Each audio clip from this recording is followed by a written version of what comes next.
Managing managers. Sounds like managing other people. Must be just about the same, but not quite. Managing managers is a pretty important topic, and it is well worth recognising the subtle differences that managing managers requires compared to just managing other people on your team.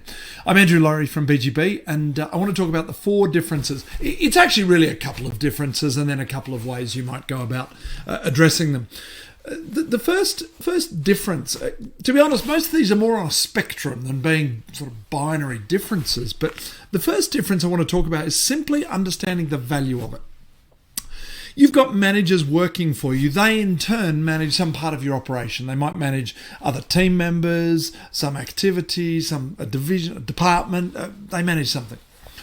Because of that, they can have a significant impact on your business, on the outcome, on how it goes. Much more than just an individual worker in your business, perhaps.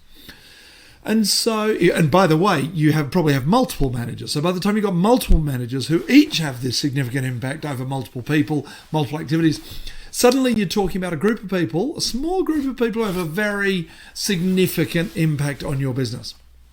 And therefore, getting the best out of them, making them effective managers, keeping them on track is among the more valuable things you can be doing with your time because their impact is so great. Developing great managers and doing the things to make them effective. So giving them very clear expectations, supporting them, developing them, absolutely, coaching them, guiding them, giving them feedback, holding them accountable.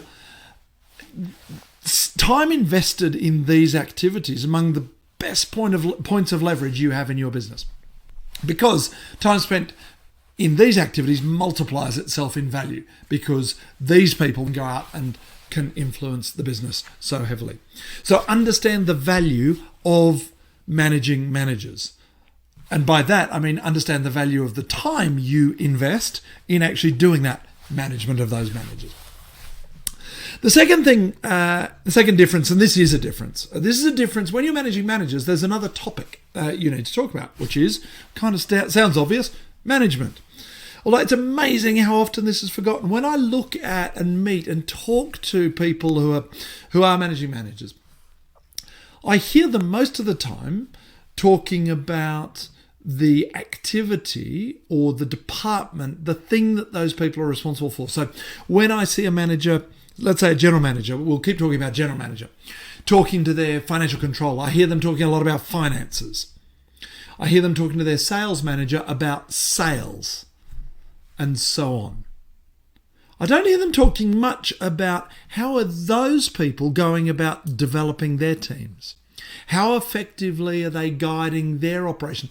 Subjects like planning, setting goals for their team or for their operation, working on refining processes and improving how the operation works, holding people accountable, just coaching their teams. You know, when GMs, general managers, talk to financial controllers, I just don't hear enough about how financial controllers are going about developing a strong team of other finance people. Same with sales managers. So part of the conversation, if you're managing managers, a big part of the conversation actually needs to be about management and how those people can get better at management and get better at, well, it's investing more of their time and getting better at the sorts of things I've talked about. Setting clear expectations with their team, supporting their team, coaching their team, developing their team, holding their team accountable, and so on. So make sure, understand the value of managing managers, and then make sure that a good deal of time is invested into actually that subject, into management. A couple of other things. Your managers typically are going to be busy. They're capable people, they're skilled people, they're experienced, and they're in that role because they've got something to offer.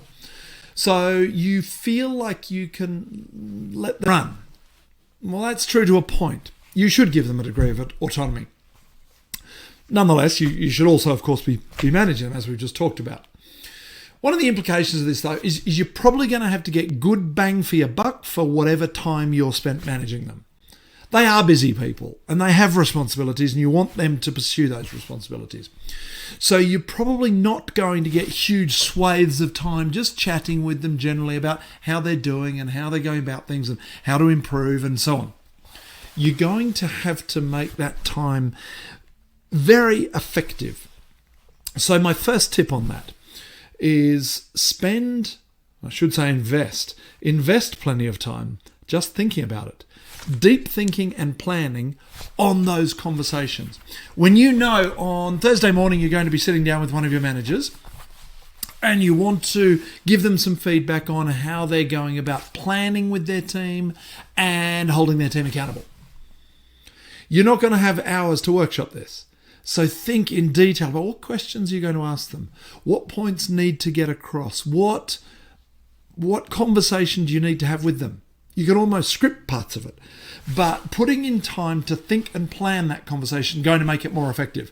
You're not going to get a lot of time, so make the time count. The second point I'd make here is that because you're going to have to get them on board quickly, you're going to have these limited conversations with them, need to be effective. So you need them to be having breakthroughs quickly, to have realizations quickly, to develop very rapid understanding. Not you developing that understanding. You need them to develop that understanding and make that progress, which means you're going to have to get really good at asking the right questions. It's really, well, I don't know if it's the only way, but it's among the only way. Certainly the most reliable and time efficient way to have those people, have your managers making those breakthroughs, having those realizations, understanding what needs to be done.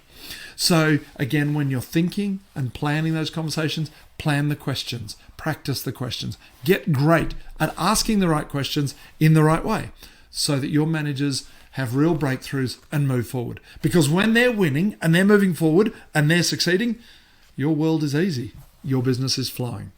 All the best.